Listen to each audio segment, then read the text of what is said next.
Good morning, SA12. Are you ready to rock? Ready to roll. Okay, good. We're looking back.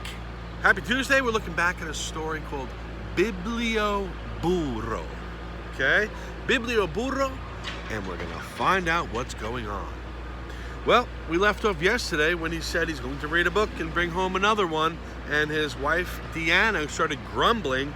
What are we going to do for dinner? We're going to eat the books with our rice? We got to think about food. That's a need. So Lewis thinks long and hard, and he has an idea that pops into his head.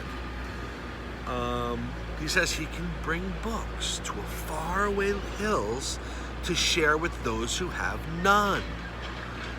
That's a really important clue. I want you to think about that when we're adding a clue at the end of today.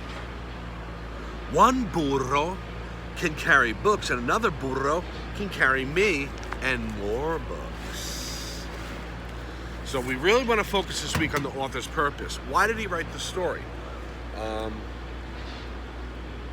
When we're reading about Bill and Ted go camping on Thursday for our bedtime story, that author is writing for the purpose of entertainment. I was smiling a lot of the story. I was really enjoying it.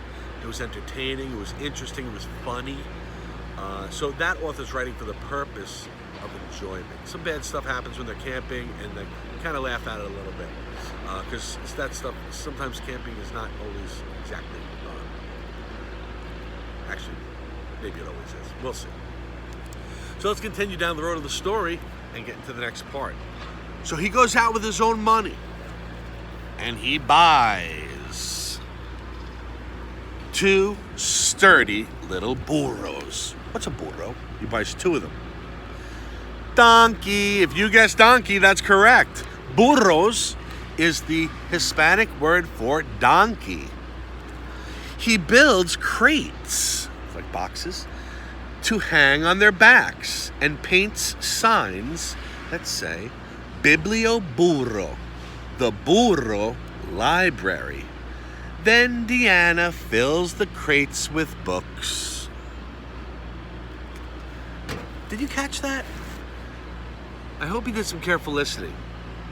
So Biblioburro, biblio, has to do with books. Biblioteca means library in the Spanish language. So Biblioburro is a library of donkeys, or a donkey library, meaning the donkey walks around with these racks or crates on its back, and people that don't really have anything to read, they take the book and he gives it to them for free. And that's a really nice thing, to have a book when you have nothing else to do. It can fill you with lots of imaginative things and really have a fun time. But Biblioburro, now we know the meaning. It means donkey library. Donkey walks around giving out books. So every week, Luis, the main character, the man, and his 2 burros, or his 2 donkeys, Alpha and Beto, they set off across the countryside. Remember, the countryside is far away from cities. And he set off across the countryside to faraway villages and lonely hills. Well, lonely has to do with being unhappy because no one's around. And he's going to go to these lonely kind of places where they don't see lots of people. They don't have lots of things. And he's going to go to a place called El Tormento. Okay? El Tormento. So let's ask and answer some questions, because asking and answering questions while you're reading has to do with WH questions, and that can give you a great understanding of the story.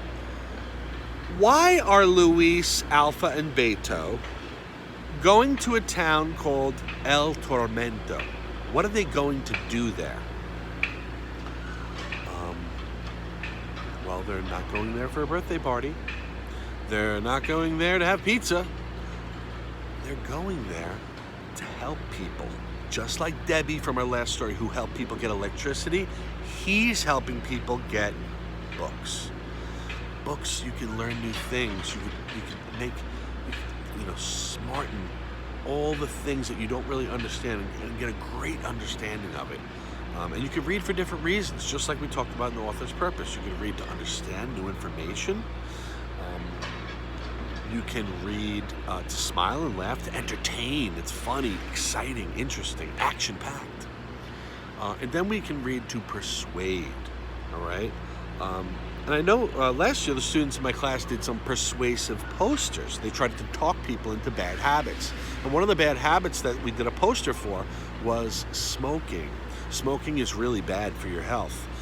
So a lot of the persuasive posters would say things like, you shouldn't smoke. Smoking is bad for you. Be careful. Don't get involved. Don't start. And these ideas, people would see them and would talk them into it and say, wow, I was really doing the wrong thing.